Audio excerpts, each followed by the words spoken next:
Aloha and welcome to Lucy's Paradise podcast. Today I have my really good friend Nate. What's up, Nate? Howdy. Tell us about you. How did we meet each other? Wheeler, right? He's like, We knew each other two ways, right? We knew each other through CAPS, Civil Air Patrol, and then we started hanging out as friends outside of that. So, we had our friend group, Nicole and Leach, yeah. Breezy, I all always that. remember you being just really like smart. Like you always just like knew stuff about stuff that I didn't know about, or maybe Kind of nerded out. Yeah, kind of nerdish a that's little the bit. homeschooling for you. Yeah, yeah, Yeah, but to me that was like normal because I was homeschooled too. But yeah. Yeah. Hell, I didn't even go to class. because I was 11th trying to to 12th remember grade. like Yeah. the first time hanging out with you, and I was like, fuck, I don't even remember. It was probably something. Drinking Uh, related? no, I was gonna say the first time was probably something like the movies or some shit, like going to Zippy's, going Oh, down yeah, Times yeah, yeah, that's Square. true, like, yeah, because we also Because did low-key stuff like that. we were trying to be Just get out of good the with these house. girls back then. Yeah. Um, and then it and then it graduated to the craziness, that's for sure. Um, we had a lot of fun with that. Go to the beach and drink in, just whatever. Hawaii, just being able to hang out with everybody. So you grew up mostly in Hawaii, right? For the time I was 3 weeks old or so, I was Okay. adopted. So, born in Texas, where I'm at now, and yeah, I grew up in Haleiwa. For almost all the time I was there, I think for like 2 years, I was down at gas chambers. My dad's a big surfer, so Mhm. uh, we were there and got to hang out with. God, it was great. Now that I've been back within the last, what was it, a couple of months ago, yeah, I realized how much I miss it. It was, like, It was, last November. yeah, something like that. It was a little while ago, but need to make Yeah. it back out there. Um, but yeah, Hawaii was great. I wouldn't have left if I had a choice, but you know how that goes. Just too expensive. You're 18, you're making $9 an hour or something like that, and you're like, oh, you're trying to get out on your own in Hawaii. Yeah, good luck with that. So, and then I went to Texas and got an apartment, and I think 6 months into it, Hurricane Ike happened, lost all that. So, oh, that just wasn't in the plan, I guess. Dang, that's interesting. Mhm, yeah, How was that? What was that like then? To start over again? You don't wanna come back to Hawaii after all that? over again. Well, I wanted to come back to Hawaii, but me and my parents were going through it because they still hadn't accepted me, and I was too proud to admit defeat, I guess, at that point. So, and I had some really good friends. I stayed with them for a while up in Austin and got back on my feet again, got another apartment, just built up from there. But yeah, at the time, me and my parents were not really talking. It was the whole, my aunt would ask me, what's going on, and she'd tell my mom or whatnot. And things are a hell of a lot better now. You saw when you were here, but at the time they were touch and go. So, I've been very blessed to have them back in my life and uh, get rid of a lot of people I didn't need in my life, kind of thing. But Right, right. we were so different then. We thought. Well, some of us went on to follow our dreams. Some of us went on to follow what they wanted to do. What was your dream? I figured I was going to the military.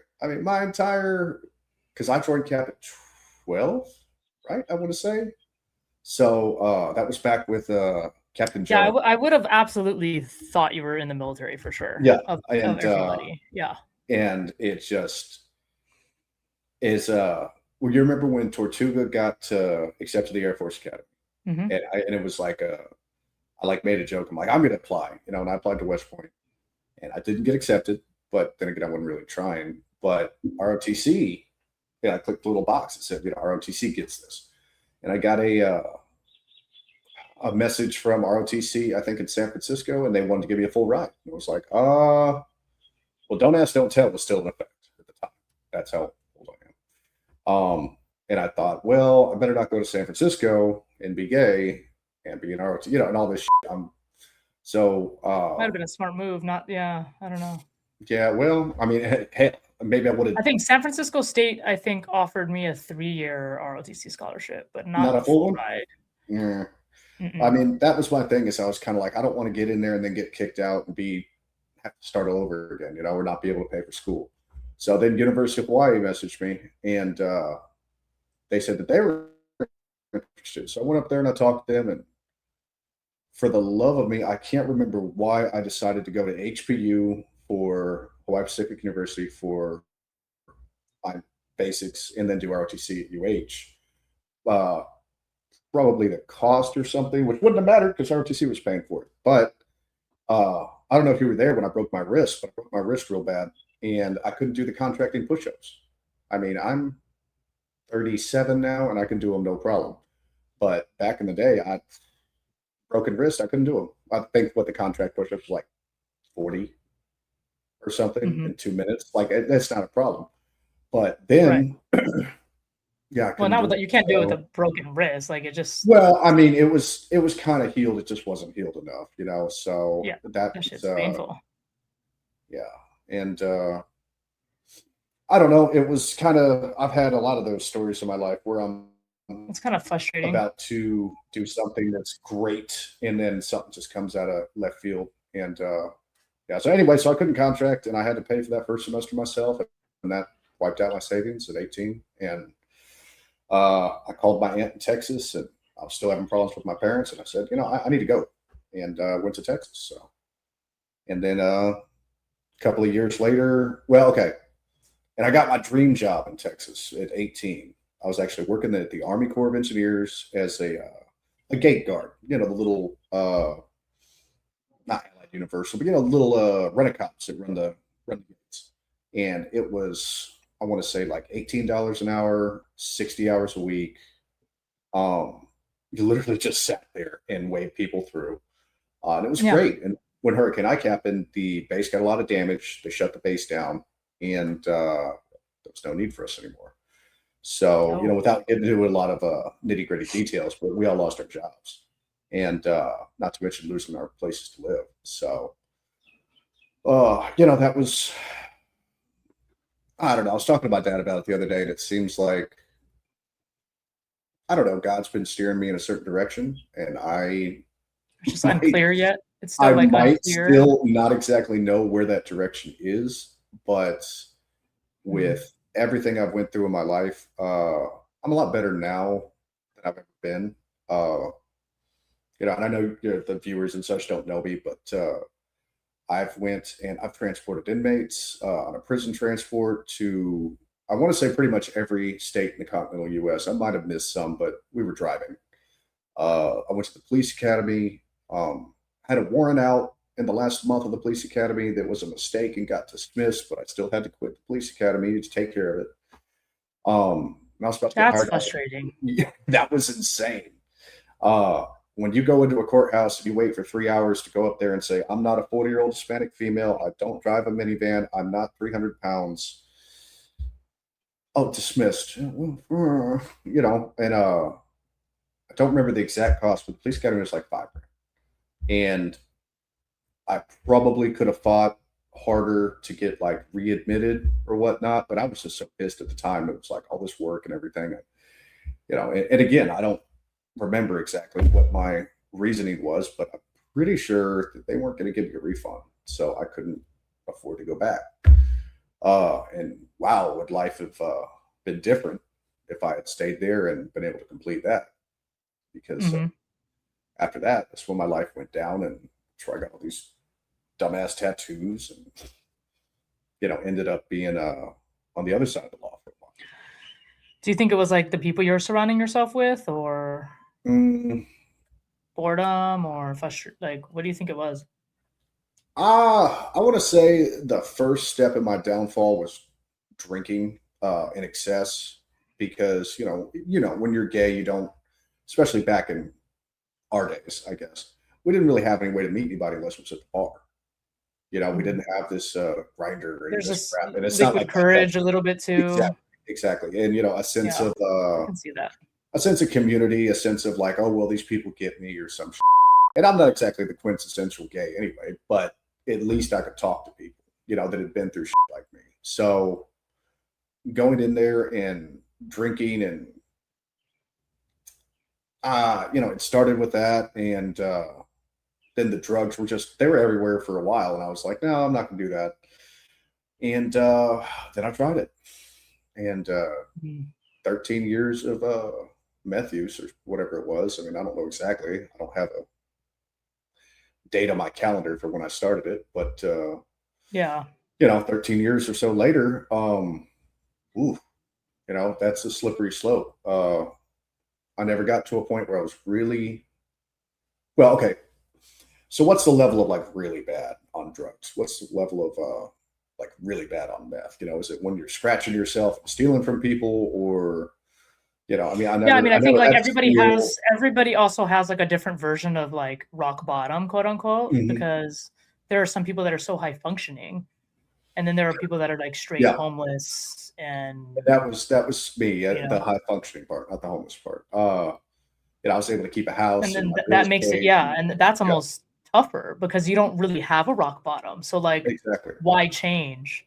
And my neighbors knew what was going on, but they loved me anyway because when you have Mm, a friend that comes over that wants to get high, you'd be like, well, guess what? That's fine, but my neighbor's driveway needs to be pressure washed. They were all elderly, so help them out or trim their hedges or fix their you're like, well, I'm not sleeping for 2 days anyway. What yeah, needs to be pretty done much. around Yeah, here? Yeah, yeah, yeah, yeah. yeah. I mean, we did, because I do computer repair. God, I'd get these pallets of 100 computers at an auction. Me and a few of my friends would sit there and we'd fix all these things in a weekend and turn around and make thousands of dollars, legally. I mean, we really didn't do, I mean, I A whole never lot of stole. stealing. I didn't steal. I didn't rob anybody. Of Mm, course, I had friends that did. But I tried to separate myself from that because the way I figured it is I'm doing it in my house. I'm leaving other people alone. Maybe I'll be left alone. But the problem yeah. started when you start having people at your house, start friends, start hanging out with them, and you don't know what they did. You don't know where they came from or whatnot, and Mhm. that was kind of the slippery slope. I mean, I got raided 3 times by the cops, and to this day, whenever there's a knock on the door, it's like even though I haven't did anything, uh, Makes you I mean, nervous. oh well, I mean, PTSD. Even Tilly, the dog's like, what the fuck, Mm. But there's a difference between a cop knock and a regular knock. But Yeah. it's still, uh, and for any cops watching this, Ohu or whatnot, if it weren't for the cops coming in and arresting me, I probably wouldn't be sober. Uh, I'm going on 4 years.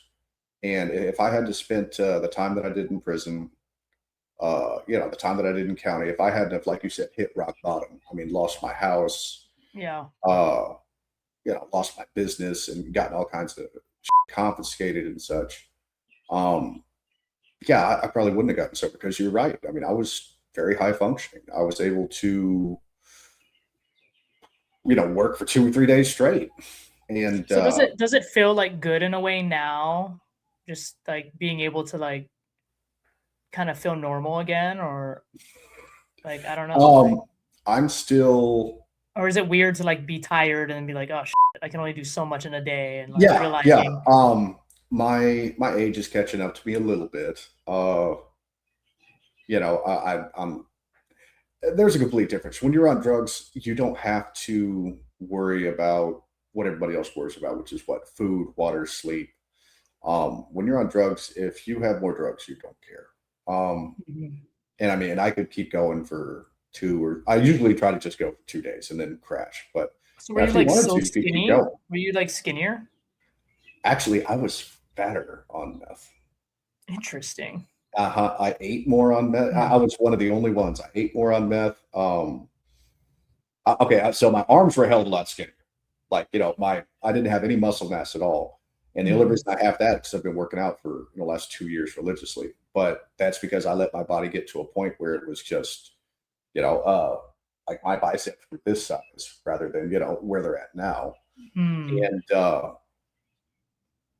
but I was still I just see. flabby. And what was it? One of my buddies called me Skinny sloppy, fat? Oh, sloppy, sloppy. sloppy.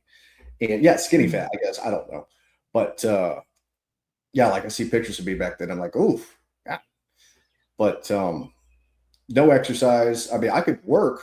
Uh, we'd be loading trailers and U-Hauls full of computers and shit. And that shit gets heavy after about the 500th one. And I actually had a few friends that were in great shape that couldn't keep up with me, and they'd have to like lay down on the side of on the grass or whatnot for a minute. I'm like, come on, you pussy. But I don't know why. I guess the drugs just took to me that way. But yeah, I don't know. It's kind of So you normal for feel good? me. You feel good now? I feel better than I ever have, but that's more like physically. Mentally, I've still got a lot of scars that I'm dealing with. The time inside, the constant paranoia from being high all the time and having people around you that are trying to steal from you or whatnot. Like it's still in the back of my mind a lot. Yeah, yeah, because you're also like trying to function in like basically a more stable environment, Mhm. but then you're so used to, I mean, because 13 years also is a long time. So you're Yeah. comparing like 13 years of experience to like just 4 years. Like it would still be weird, Yeah. I mean, I was I pretty. imagine, I mean, okay, so to adjust. I'm saying 13 years. And I'm trying to add that up in my head. I mean, it might have been more like 10, but I really don't know. I don't. Like I said, I'm not. I wish I could figure out when I started, but I know that I started. I jumped right on it. There wasn't like a mating or a courtship period. It was just pretty much, oh well, guess this is my life now. And so I mean, maybe it was 10 years. But I mean that's still too long. Uh, but yeah, I mean, I'm at a point now where life's better than it's ever been. I'm able to be close to my parents again. Uh, I've got a couple of really good friends that are around when I need them. I got my dog back. She went through two of those raids. And when I was locked up, my aunt and uncle took care of her and Mm. got her back in my life. You met her. So yeah, I Yeah, mean, I'm she's I'm pretty good. When I was inside, I just prayed to God. I said, Lord, I've made so many mistakes, so many, and I don't consider myself a selfish person at all. But in hindsight, it was everything I was doing was selfish. I'd have people with a house and I'd think here I was helping them. And in reality, I'm using them for free labor or whatnot. And in your mind at the time, it's like, well, it's only fair. I'm paying for them to eat or get high. So, but yeah, so I had to come to terms with that. And I prayed to God. I said, Lord, give me a good relationship with my parents and my family when I get out. And, send me just one good friend that I can start building up another like friend base with. And that's where I got my buddy Carlos. So, it's been great. Um, Still getting there. Still trying to figure out what to do with myself late at night. Because What I go advice to, do you have for but kids that like want to try drugs or like anything like that? Like I don't know, like what is your opinion on it now? Like after everything you went through? well, okay. So you remember back in the day, it was just don't do drugs, just say no or some shit, Yeah, and now we have like fentanyl, and that shit's like hella scary. Like at least my cousins and stuff, like they won't even try anything unless they went to like a store and got it themselves, and so And that's that's really like weed probably a good products. thing. The fear of fentanyl is probably did a lot of good for the newcomers and such, to not Mhm. try. Uh, but I mean, when it comes down to it, I don't really think there's everybody's going to do their own thing. I mean, Yeah. there were people that came up on stage for us, or even at our civil air patrol meetings, like, well, I used to do drugs, and this is what happened, and I can tell you horror stories about this, shit, but when it comes down to it, uh, the best thing for them to do is probably just keep your eyes open and look at the person that's doing them in front of you, and look where their Mm. life is going. Look if they're really happy, or if it's or if it's all just a cover up, or they got to go to prison. Are they living on the streets? Are they asking you for, hey, can I stay over here for the night? There's a lot of red flags to go for. Um, and I never really smoke weed, so I can't talk about weed. I can't talk about weed. I can't talk about things I don't know. But I would just say that focusing on your goals now, if you're a younger kid or whatnot, focusing on your goals now is going to be a lot better than trying to go have fun right now. Because I'll tell you, it's a lot more fun when you're older and you can afford an Uber and you can afford to go out and actually have a drink, rather than trying to, I don't know, you know what I'm saying. Just Yeah, uh, yeah, yeah. it's better to be able to do it Build your yourself. life up a little bit more And yeah, first if you don't and even have wait your for the feet under you, fun. then you can't go out and try to act like you're all that in the bag of rocks kind of thing. Yeah, So, yeah, that yeah, makes sense. but yeah, I mean, just say no. Yeah, don't do it. It's not worth it. Just say no. Um, Well, I mean, I lost my house, I lost my business, sold my truck. I mean, I don't even want to say how much it cost for lawyers and bonding out. I mean, somewhere like 50 grand. Mhm. And who has that kind of money? I mean, nobody does. It's, and again, I mean, I'm very thankful that the cops got me uh, and put me away long enough for me to be sober. And I'm not exactly going to send them a thank you letter. Uh, but at the Yeah, same how was time, that experience? Like, were no, they they were alright, pissed. or were they No, mm, they had wanted me for years, and mhm. the first time they had came in, it wasn't a legal search. They had kickdoored me without a warrant, and then Ooh, basically they backdate, or they tried to find they, something they first. figured no, they figured out a They did reason it to have it because I had a lot of guns in the house, and there was one of those little World War II grenades hollowed out, and they're like, mm. "Oh, that could be an explosive. We need a warrant." And even the bomb squad guy came down. He started laughing. Like He's like, I got like one a of those on my desk. Yeah. It was just it an that's excuse to like search a the house. souvenir, like a souvenir? Yeah. Yeah. Exactly. Mm, And interesting. I threw that away the next day. But I also had to deal with my doors, bashed in, my cameras destroyed, my house a mess, and, guns and gun parts and ammo and shit everywhere. And, and there's more to that story, of course. And then the second time they came in, Yeah. uh, someone that I had known put down my address for probation and didn't live at my house. So I kept getting mail What for him. And the I fu called oh, the probation office and I said, "Hey, he doesn't live here. He's never lived here. He's in Corpus Christi or something, And they're like, "Oh, okay, like thanks." can you return And the sender? Because he's it doesn't matter. They don't care. If oh, if okay. I if I go on probation, now, of course I'd never do this, but if I go on probation, I just put a random address down. Guess what? There's going to be maybe not a SWAT team, but there's going to be a TAC team showing up and trying to find that person if they don't, report or whatnot. That's what happened. And they happened to come in as I was getting ready for work, and my garage was halfway open, and I look up, and there's cops with pistols out, and I think one AR in my garage. And I walk out there and say, "Can I help you?" Get down, get down. Where the hell's this guy? And I'm like, "He doesn't live here." Well, I searched the house, and of course, they found a little bit of dope, and that got thrown out because they shouldn't have been there in the first place. But it Mm, still cost me 8 grand for a lawyer, plus going to jail and getting an arrest on my record and all that. And that's fine. Again, these things were all one way or another, probably God telling me, "Hey, you need to slow the down," or you need to figure yeah. things out. This is a uh, example of what's going to come. And it was, the drugs screw with you. You didn't take the message? I tried, I really did. Mm. Every time I got rated, I would get sober for a little bit, and I think I lasted a week the first time, and the second time I lasted 12 hours. within 12 hours, I was on my way up the road to, go buy dope. And, now that I think about it, I don't think I've ever, yeah, I've never actually thought about it that way before, but yeah, it didn't last very long. I mean, I was literally like pulling money out of Bitcoin or whatever the hell to go pay for dope. Yeah.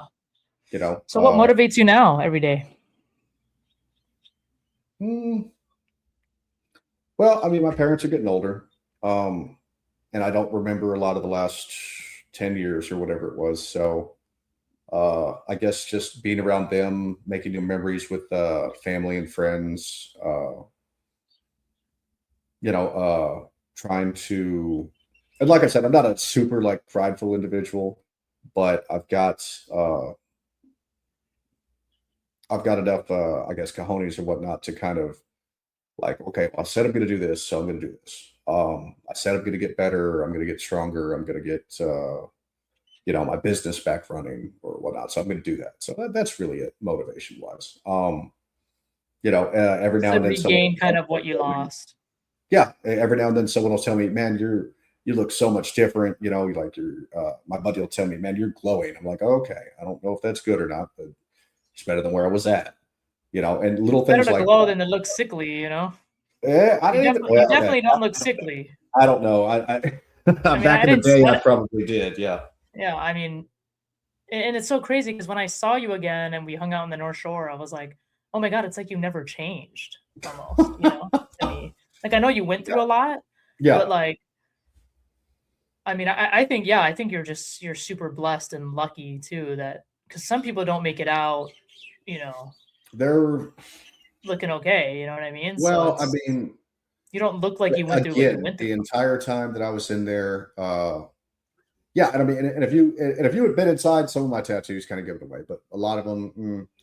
But where I went, I was just one way or another. Either I don't want to say lucky because that sounds like I don't believe in God, but lucky or God protected me or whatnot. Because there was first place I went, I was the only color. I was the only one of my color in there, and what that usually means is you're going to get extorted, you're going to get beat up, you're going to get jumped or Mhm. whatnot. And the first thing they said was, punch or pay. I said, well, I'm not paying you, and I'm tired. So I'm not punching you right now either. I'm going to sleep. Talk to me in the morning. And it worked, I mean, because I we've been liked in your a, personality.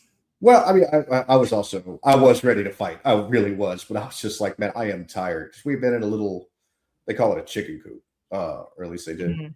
for me. And it was 30 degrees. Like there was icicles coming out of the drains and shit. Dang. And we're there in boxers for a while. And then they finally throw you like shirts and the socks and clothes, and they're all falling off of you, and we're all folding them up. And anyway, so there's nowhere to lay down. You can barely sit. There's a toilet that doesn't flush, and you're in there for 12 hours. And this is after you've had I don't know, couple hour bus ride up there, chained to somebody else. Like I said, it's 30 degrees, and they throw you a peanut butter and jelly sandwich, on bread that's moldy, and you're like, oh yeah, this is where I'm at. You sign a Mhm. little piece of paper that says basically if you die in custody of the state of Texas, you're fucked. You can't sue or anything. You're now property of the state. So, you're already sitting there and you're kind of depressed and scared. And I finally got to this cell, and I'm the only white guy in there, and there's the Mexican guys and the Paisas and such. And I don't speak Spanish. I mean, I'm not really. And then, all the black guys running around, and I ended up becoming friends with a lot of them. They were cool. But at first, of course, they're trying to see, they're trying to be tough for everybody else, and and this and that. Size you up and yeah. Yeah, pretty much. And I was there Don't for tell a them little. you went to the police academy. Dude, no, okay. So I was in there, and once I got to know somebody, like I tell them, like, hey, dude, I'm, like one of my sillies, I'm like, dude, I'm gay. I went to the police academy. I actually used to transport inmates. I used to pick people up from the units. I went to two of the units that I used to pick people up at, and I actually Wow, was there locked up. that's Um, crazy. God, that was a terrible job. That was I was stupid for doing that job. Stupider than normal, I guess. But yeah, I mean, I tell people, and a lot of people respected the fact that I was open about it.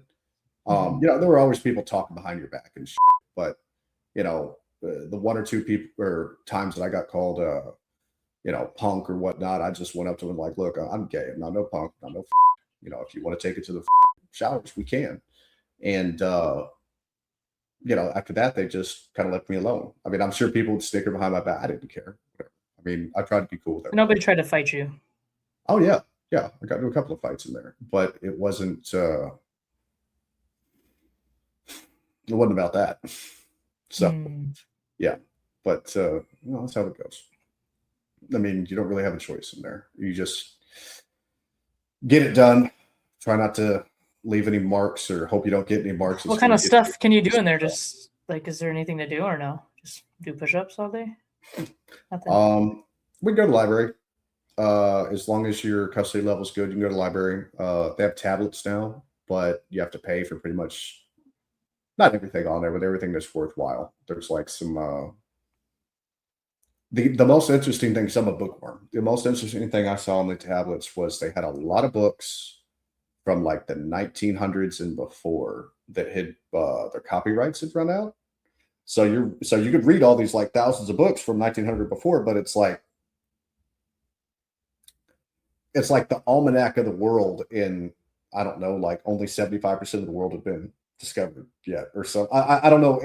I'm saying it wrong, but like you'd go through there and it'd be like racist as shit, or like I see what you're saying. Yeah. yeah, it was Like, what the bad. hell? It was bad. Nothing Like new. Nothing I'd be new. I'd be reading like cookbooks or whatnot, and it's like, fry the pig brains and this and that, and it was almost in everything.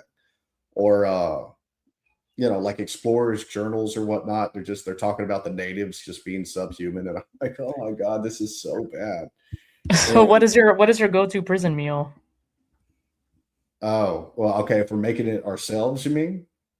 Yeah. So okay, so rice, pork skins, barbecue sauce, a little bit of a cut up pickle. Um, I think it was like orange tang or whatnot. Basically, you put the rice and the pork skins, you like steam them all together, and you Hmm. make like a Chinese food out of it. Put Mm. little cut up sausages in there. That was my favorite. I did that Interesting. every commissary I could. Other than that, the best thing that we ever got in there was probably sausage and gravy. But I had a yeah, friend that was in San Quentin for a short period of time, ooh, I can't and imagine San Quentin. one day he was like, "Oh, I'm gonna make you a prison meal," and he got a bunch of like chips and like put Hmm. it in the ramen and like Yeah, gave me a fat Coke and was like, I was like, I saw guys "Dang, make this is actually kolaches out good." of honey buns and summer sausage. Like for Christmas, they made kolache dough and all that out of the honey bun, and they put summer Oh sausage and wow, cheese sauce in there, and they steamed it. yeah. I mean, there was some amazing shit they could do in there, but most of the time I just ate a soup, and you know, maybe if I had some extra money, I'd buy something from the guys who worked in the kitchen. But most of the time it's just a soup or so, and that's if I had it. There were a lot of times you don't get that. Shit. You got to wash Mm. clothes or whatnot, make a little extra money. Um, I worked at the chapel, so I again blessed there. Probably the best job you can ever have. And whenever they would have a class of like graduates or whatnot, they would have free world food come out. Like Mm. the caterer, not caterer, the people putting on the pasture or whatnot. So I'd be Yeah, going up there and I'd be taking the Papa John's seasoning packets and the Papa John's yeah, yeah. fresh Oh, that fresh must have red been pepper. gold in there. Yes, because we hadn't had any spice in years, right? Oh, So I mean, when geez. I brought that pepper back, I mean, I had people offering me like $3 or $4 just for that one little thing. And then they made food with it and they were like, like it's actually hot. And I'd bring So back wait, can you pins, smoke and or no I cigarettes? mean, everybody does, but no, you can't. Um, Mm. and they don't smoke cigarettes. They smoke tune, which is What's that? basically well, okay. So the one time I did it, I was in the free world, and that was also stupid. But I'm sure it's changed up a lot. So the way that I understand it is it's basically roach spray sprayed onto a piece of paper and then dried and Wait, then I've heard of this. Wait, you told smoked. me about this. You told me about this. Probably, yeah, Yeah, yeah. yeah, yeah. But it's smuggled into the prison either in books or mail, like legal mail, or the guards bring it in on like a notepad, right? You know, they bring in a notepad to write on or something, and it'll just be full of that drug, and they'll sell it for hundreds of dollars for a sheet, and you know, a stick maybe in a tenth the size of a cigarette would go for like 10 or 15 bucks. I don't know the prices. I never bought this. Uh, but I Mm. did see people. There were people doing the worm while throwing up, while shitting themselves, like doing After this, smoking it. oh, shitting themselves, you know, banging their head on the floor every time they went down, biting their tongue. And I mean, So what, it would seize them up? Like, some people just would get not good. seizures. Some people, okay, you ever seen like Die? the fentanyl ling or whatnot, where they're like, "Eh," Yeah, and yeah, they can't yeah. move? Yeah. Wow. Guards would come in for count time and just like slap them upside the head and say, "Get the fuck down, you know, sit down." And sometimes they would, sometimes they couldn't move. Guards just walk right Oh, about. A lot of people getting hurt because of that shit, owing people money. I mean, it's extremely addictive, from what I understand. I Um, see. so you know, once you start it, you don't stop. And people selling their Gee. meals and their clothes, and you know, washing people's underwear for a soup to try to get a hit off a stick. It was bad, and their fingers end up being called we call them Cheeto fingers, because they hold that shit to the point where it burns their fingers. And Mm, the guards would go by sometimes and be like, "Oh, you see your fingers," and if it was all burnt up, it was obvious you did the drug. And you know, mhm. so they'd be stealing the little what are they called? I don't. Chapstick? No, I don't do dishes very much. I use Dish paper soap? plates. No, fucking that sponges. Sponges. Oh, They'd be stealing sponges. sponges from the kitchen so they could try to like wipe that shit off their hands, or you know, Mm, and it wouldn't work. Yeah, people were dying from that, falling off their bunks, falling off the that's third crazy. tier, sometimes throwing themselves off the I first don't tier. even like to I use can roach spray for fly. roaches.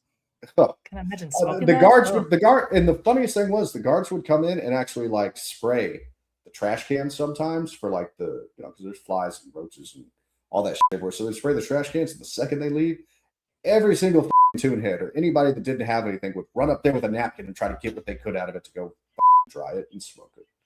And they probably made a lot of money on that. But it would mainly come in through the guards, or I mean, I'm assuming mm, visitation maybe, but yeah, yeah. I mean, my parents came to visit me and they searched them pretty intensely. And I always felt bad about Really? having them come. Yeah, I felt bad having them come up there. I mean, 3 hour drive, plus they got to wait, and then you know they're getting sniffed by It just feels, a yeah, German Shepherd while somebody's got a shotgun right there. You know, it's like, you know, my parents aren't criminals, but they're coming to visit one. You know, so. yeah, yeah. But you know, I'm thankful they did. But there was part of me that was just wanted to be like, look, I'll be out in, you know, a few years. Just hold it down for me. So How often did they visit you? I think they visited me, I want to say 3 times. And I was gone for, so for the time I got arrested to the time I got out was 3 years. So I was out for, I think, a month on bond or something. So I don't know. I was in for, let's just say 2 years. Mhm. Probably a little more than that. Uh, they came up, yeah, at least 4 times. At least one time in county, and then one time at the first place I was at, and then I think two at the other place. So I mean, they were all about 3 hours away. County was right down the road, but you know, and there was one time, oh, Lucy, the scariest time of my life when I was in there wasn't, you know, when everybody was pulling out like shanks and trying to like, you know, kill somebody or whatnot. The scariest time of my life was sitting in that room, knowing that I got a visit at 2 o'clock and it's 2:30. Like not knowing where my parents are, not there's no way to call, there's nobody to ask. You're just in this concrete room. It's, you know, 100 and something degrees, and you were all excited, and then it went to 205 and 210. You're like, well, shit, what if they got a wreck? You know, what if Oh. they're Were they hurt? just late? What happened? They were just like they just got caught in traffic, and Oh, and our shit. entire visit was a whole 20 minutes because of it. Like the Mm, TDC doesn't give a fuck. Which I mean, yeah, there's other people coming behind you. Again, I understand, but it's still kind of sucked. But oh my God, I was really, You're just like, oh, I'm so glad you're okay. And yeah, pretty much. I was really yeah, regretting every life choice I'd made up to that. Cause I mean, when you're locked in a cell, it's one thing, but when you're locked in a cell and no one gives a about you that's there, I mean, the guards don't care, the other inmates don't care. And I get that, it's everybody for himself, but it's just a certain type of helplessness, and I think it I makes you get it. You got appreciate to the help people that yourself. do care Oh yeah, too. yeah, of course. And I mean, and that was the thing is, I cut almost everybody off when I went away, and the few people that I didn't cut off when I went away either didn't know I was in there or whatnot. So it was like, well, that's okay. I'll catch up with people and get out. But Yeah, I definitely didn't know. Obviously, I would have. mhm, right, I would have yeah, snuck you in some roach spray. No, I was kidding. yeah, yeah. I mean, dude, who would have thought? I mean, I was pretty good as a kid. Yeah. I mean, I don't want to say I was like, yeah, bona fide military material and whatnot, but I could have did something with that. But again, God had His own plans. So, I mean, it uh, doesn't define you, you know? well, no, but for most of my teenage years, I sure thought it did. Sure thought it was going to. And then, then I thought I was going Yeah. to go become a cop, and then, hey, I end up becoming a tatted up felon. You just became a good Samaritan at the end of the day. Oh, I've always been that You shit. I just mean, became yeah, a good civilian. a good, well, You mm, just became a good son. yeah, That's, pretty much, yeah, you know? pretty much, and a good daddy. Where you at, Tilly? She's Yeah. yeah, she's not happy. Sometimes the simple titles, are like the most meaningful. Yeah, and I'm learning that. You met Carlos's daughter. Like Mhm. I've got this little kid that I get to see all the time, and my parents get maybe not a grandkid from me, but a grandkid from one of my best friends. And uh, trying to volunteer. Been trying to find like a place to volunteer here, but I don't want to Keep run yourself busy. into I don't want to run into any of the people that I used to have to deal with, drug wise. Yeah. So that kind of narrows it down That makes it because I'm tough. used to volunteering at like homeless shelters and shit like that. And I just don't want to be around that. So it's more important for me to maintain where I'm at than to Mhm. get roped into, oh, I just need a ride over here. And then before you know it, they've got drugs in your car or some shit. I mean, it's just, I hate to think like that. But I know that that's exactly how it works, because Right, back in right, the day, right. they'd tell you anything you wanted to hear just to get what they wanted. And Yeah. pretty much. So, but yeah, that's about it. Well, I appreciate you sharing. Yeah, of course. I hope I didn't go into too much detail or too little, but No, you know, that was perfect. there's a lot more to it than that. But You gave yeah, great advice, I think, for people and great insight, you know? uh, yeah. I mean, just focus on what's in front of you. Don't worry about what's behind you too much. That's it. I mean, you're a great example of I that. like that. You know, Yeah, you I have any mean, questions for me about the other mm, side of life? no. Well, okay. Remember, I told you, man, I would kill to be able to become a cop. You're like, yeah, but you haven't did it. Yeah, yeah, yeah, yeah, you are absolutely right. I mean, But there's I a said what? reason you said. I told you. I think we were at Island Time or something. I said, man, I would kill to become a cop. So you're talking about like uh, one of the federal agencies wanted you, right? Mm, And all of you're them. like, yeah, right, yeah. Well, All of them. they all wanted me for a different reason. Um, but you said, yeah, but you haven't did it yet, so you don't know if you'd like it or not. And I was like, well, yeah, you're right. Yeah, I think, You like, are. universally, I think pulling people over would be fun for anyone. Like, obviously, that's like a video game now, right? Where, like, people Yeah, play a cop in the until they video start game, and, like, shooting. that's Yeah, but, right, I well, did that too. that's the bad part. That's the reality, is it could always go both ways. But Yeah, I just mean, like, universally, like, that's always fun because it's like that feeling of a chase, right? Um,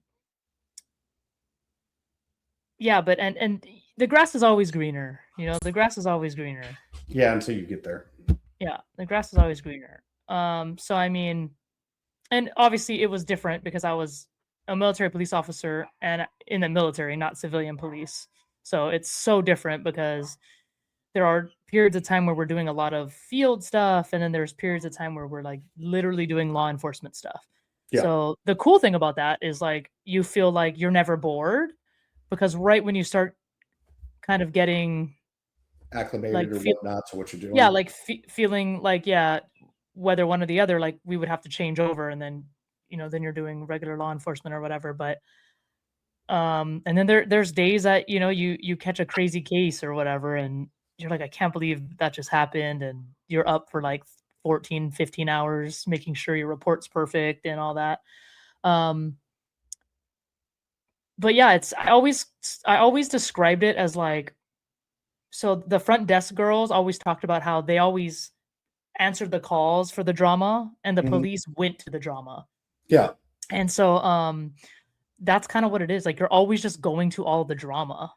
So like what's nice about being out now, and I got out in 2023, is like I don't have to be in any drama, but what the thing that it's done kind of for me in the opposite is like I almost just constantly don't want to be around anybody and like do anything. Like I just want to be like by myself, because I experience so much drama in different Mhm. ways that it's like it's nice to just like do your own thing and just like not interact with people and like just go to the gym and like go home, and you know what I mean? Like there's so much joy in that now, because you're constantly at the whim of like you have to go here, and then Mhm. and then okay, now you You got have to to go deal here with now, more bullshit. Yeah. and then you're like, oh my gosh, like I don't want to go.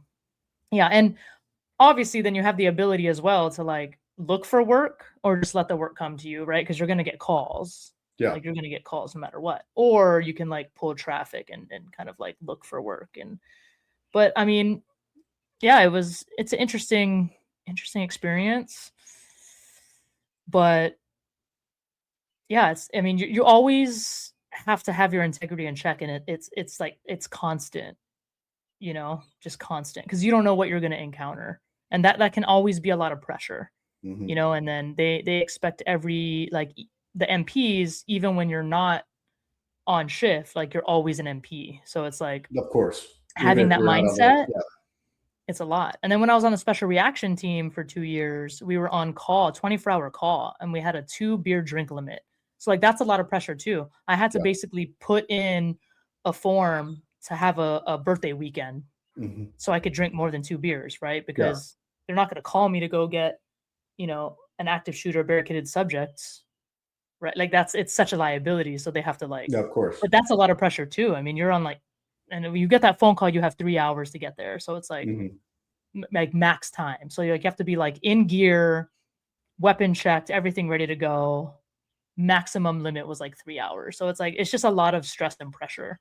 Yeah, of course. So to just go to a normal job now and be like, I'm 5 minutes late. Who's gonna like what are they gonna do, right? Versus the pressure and difference of like military lifestyle. It's you become thankful for like the monotony and like the normal Yeah. life. Just being able to have my freedom of like getting a plane ticket and visiting you or visiting going somewhere. Mhm. Yeah, just undescribable. So I think it was good, and I think me joining later in life was good because I wasn't blind to what I was signing up for.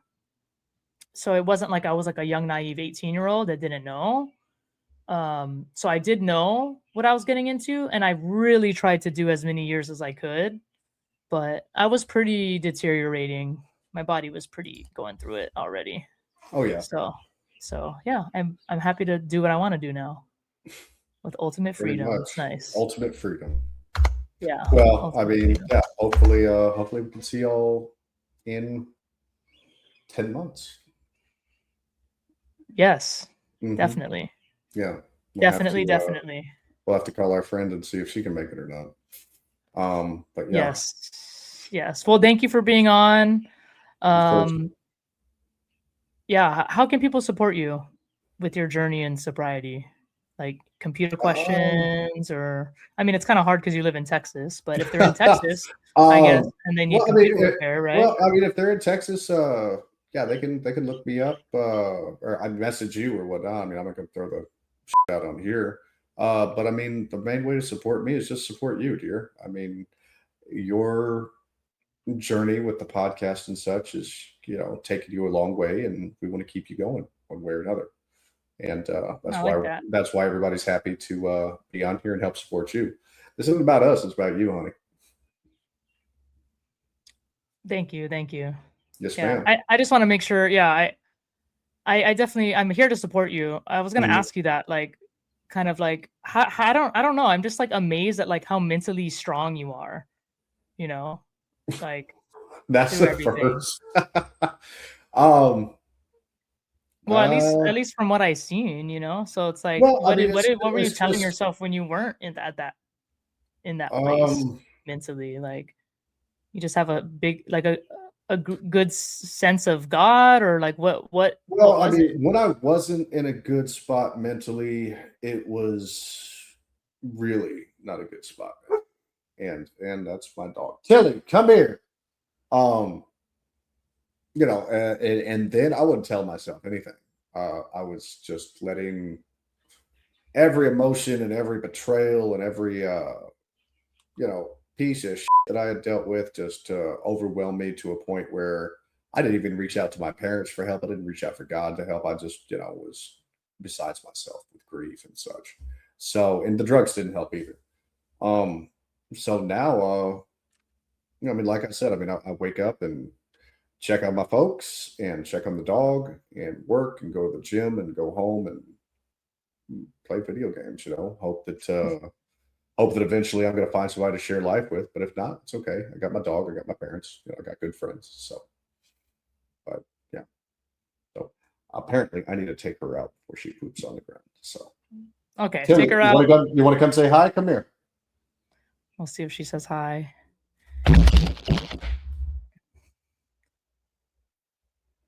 This dog does not mind for any. Oh, there you are. Come here. No, no. Come here. Oh, Come here, mama. Tilly, Oh, come here. Mama. a dog guest Oh, oh. appearance. Aww. Wait, does she looks thicker? Yeah, I've been trying to get her some food. Yay, she She's a looks little heavy now. thicker. Yeah, I know, baby. Say bye bye. nice. Say bye bye. All right. Thank you guys for watching Lucy's Paradise podcast, and thanks for listening to Nate's story. If you can relate or send positive messages, please do it in the comments. And we love you, Nate. Hope to see you All soon. right. Thank you.